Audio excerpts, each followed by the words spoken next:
Hi అండి. చాలా days అవుతుంది పెసరట్టు చేసుకోక. చాలా ఇష్టం నాకు పెసరట్టు అంటే.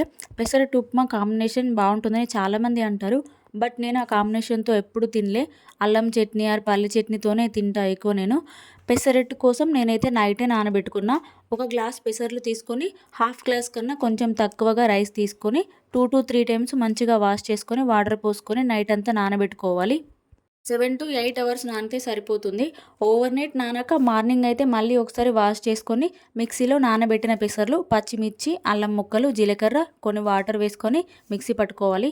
మెత్తగా మిక్సీ పట్టుకున్నాక టేస్ట్‌కి సరిపడా సాల్ట్ వేసుకొని దోస పిండి కన్నా కొంచెం థిక్‌గా ఉండేలాగా కలుపుకోవాలి. నెక్స్ట్ డేకి స్టోర్ చేసుకోవాలనుకుంటే సాల్ట్ వేయకముందే పిండి తీసుకొని ఫ్రిడ్జ్‌లో స్టోర్ చేసుకోవాలి.